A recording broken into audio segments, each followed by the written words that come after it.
There is a particular kind of silence that settles over a person in their later years.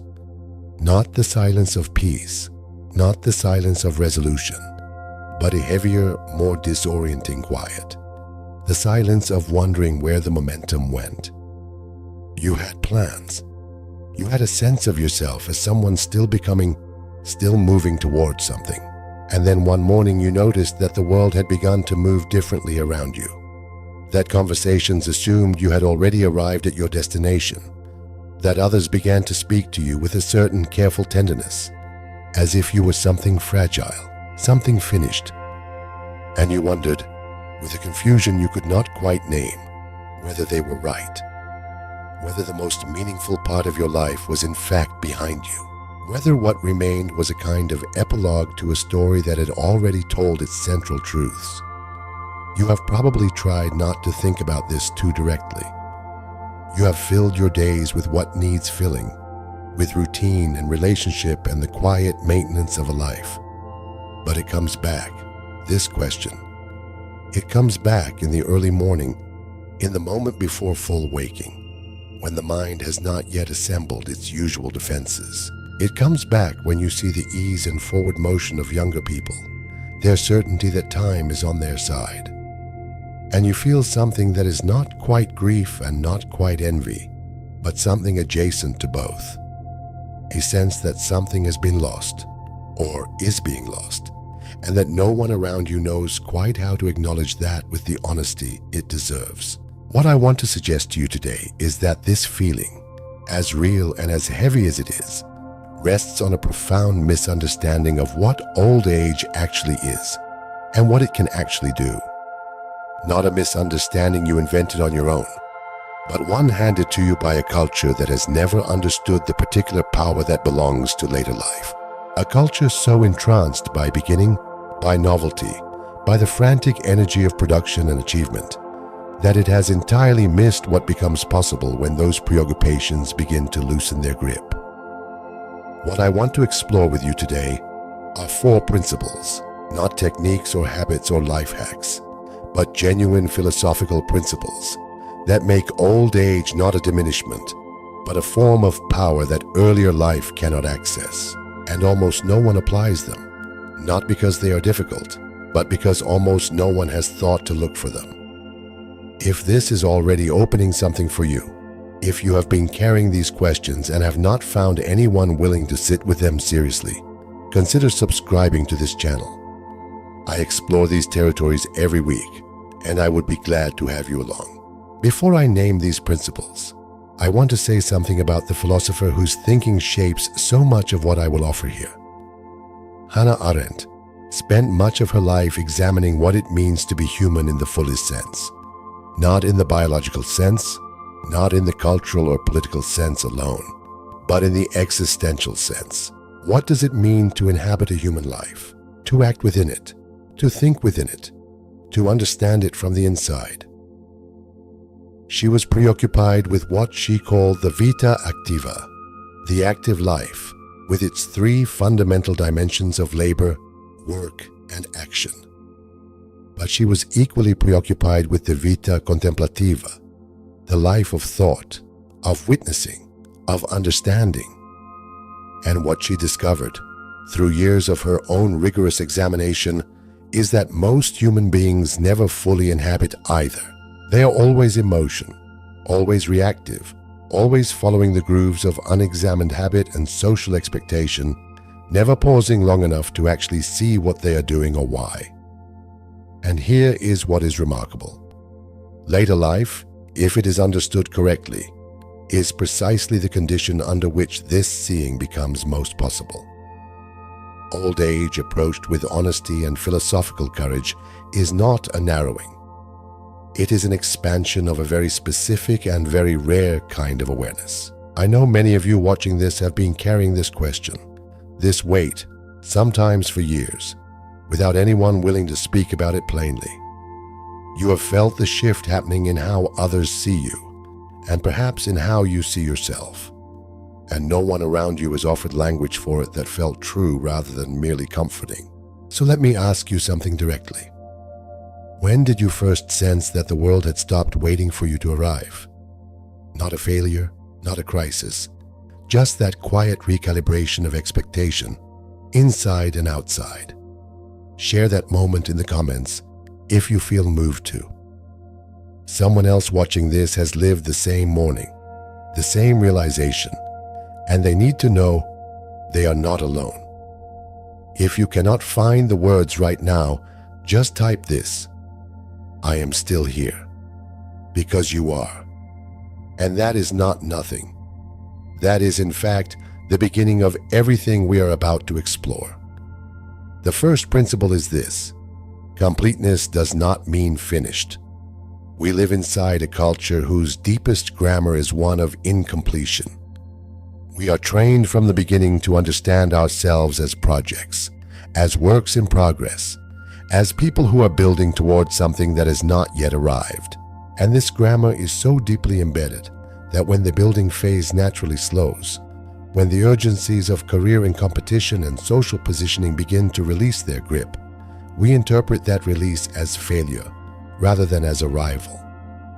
Arendt understood that this confusion is not accidental. It arises from mistaking the human being for a product of labor, something that is only valuable insofar as it is producing, accumulating, contributing to the endless cycle of consumption and regeneration. But she insisted on a different view, that the human being is also a thinker, a witness, a being capable of stepping back from the stream of events and asking what they mean. That capacity is not a luxury reserved for philosophers. It is a fundamental dimension of human existence, and it becomes most available precisely when the demands of production begin to recede. The first principle, then, is learning to understand your completeness, not as an ending, but as a position, a vantage point from which the whole of a life becomes visible, in ways it simply could not be while you were still inside its most urgent chapters. This is not passive. It requires a reorientation of how you understand your own value and presence, but it is available. It is available right now. The second principle concerns what I would call the authority of witness. There is something that happens to a person who has actually lived through the major passages of a human life, who has loved and lost, who has built and seen things crumble, who has been certain and then wrong, who has revised their understanding not once but many times over. What happens is a particular kind of knowledge that cannot be transmitted through information, that cannot be acquired through study, that simply accretes through the sheer passage of lived experience. Arendt called attention to this in her writing on judgment, on the capacity to evaluate situations not through abstract rules but through the accumulated weight of having seen how things actually unfold. Most older people are never asked to exercise this capacity because the culture they inhabit does not recognize it as a capacity. It values speed of acquisition over depth of understanding. It values novelty over seasoned judgment. And so they begin to doubt their own authority, to defer to those who speak with the confidence of the newly informed, to offer their hard-won perspective apologetically, if at all. The second principle is reclaiming this authority of witness, not as arrogance, not as the dismissiveness of someone who thinks they have nothing left to learn, but as a genuine recognition that you carry something the young cannot carry yet, a knowledge that comes from having been in the story long enough to see its patterns, its ironies, its recurring structures. That is not irrelevance. That is a form of wisdom that the world is desperately short of. The third principle is the freedom of no longer needing to be seen in a particular way. One of the most quietly exhausting aspects of earlier life is the enormous amount of energy consumed by the management of how one appears to others. We calibrate our words, our choices, our ambitions, our self-presentations, constantly against the imagined judgment of those around us. Arendt wrote about the space of appearance, the realm in which we reveal ourselves through action and speech, in which we depend on the recognition of others to understand our own significance. This dependence is not a flaw. It is a genuine feature of human social life. We are plural beings. We require others to witness us in order to feel real. But there is a shadow side to this dependence, which is the gradual tyranny of performance, the way we begin to live not from our deepest understanding, but from our best available presentation of ourselves to an audience whose approval we cannot stop seeking. Later life, when the most insistent social pressures begin to ease, when the competition for position and recognition loses its absolute urgency, offers something remarkable: the possibility of speaking and acting more directly from what you actually think and actually understand, without the same need to manage the impression it creates. This is a freedom that younger people often speak about wanting but rarely actually inhabit. The third principle is recognizing that this freedom is not only available to you now, but that it is one of the genuine gifts of your position, and that using it, speaking plainly, acting from genuine understanding, caring less about approval and more about truth, is a form of power rather than a form of giving up. If these reflections are finding something real in you, if you have been sensing this shift without having language for it, I want you to know you are in good company here. There is a community of people watching and thinking alongside you who have been sitting with these same questions. If this feels like a place you want to return to, consider subscribing. Not to follow someone else's map, but to have companions for your own exploration. The fourth principle requires the most careful attention because it runs most directly against what the culture tells us about old age. It is this: natality does not end with youth. Hannah Arendt's concept of natality is one of the most quietly radical ideas in 20th century philosophy. She used the word to name something that, at first glance, seems to belong only to the young, which is the capacity for beginning. The capacity for introducing something genuinely new into the world, for acting in ways that are not simply extensions of what has always been done, for surprising others and surprising oneself. Most people understand this capacity as tied to biological youth, to the energy and audacity of people who have not yet learned all the reasons that new things fail. And so they assume that as one ages, this capacity must diminish, must give way to maintenance and preservation, and the quiet management of what already exists. But Arendt meant something deeper by natality. She was not primarily describing youthful energy. She was describing the fundamental human capacity to initiate, to act from genuine freedom, to bring something into being that was not there before. And this capacity, she insisted, is not a function of biological age. It is a function of consciousness. It is available to any person who has not surrendered their fundamental freedom to think, to judge, to act from genuine understanding rather than from habit or fear. The fourth principle, then, is this: you are still capable of beginning. Not beginning over, not pretending the previous chapters did not happen, but beginning in the sense that matters most, which is acting from what you have actually understood, rather than from what you have been told to expect of yourself at this point in the story. The capacity to surprise, to initiate, to bring something genuinely new into the space of shared human life. That capacity has not left you. It has simply been waiting for you to stop apologizing for still possessing it. I want to bring these four principles together, not as a summary, but as a single image. Imagine a person who has climbed a long and difficult mountain. For most of the climb, they could only see the terrain immediately ahead, the next foothold, the next ridge, the next obstacle to navigate. The view was partial, urgent, limited by the demands of the ascent, and then they reach a place near the summit where the urgency of climbing pauses, where they can turn and see the entire valley below, the path they traveled, the distances that seemed impossible at the time, the patterns that were invisible from within them.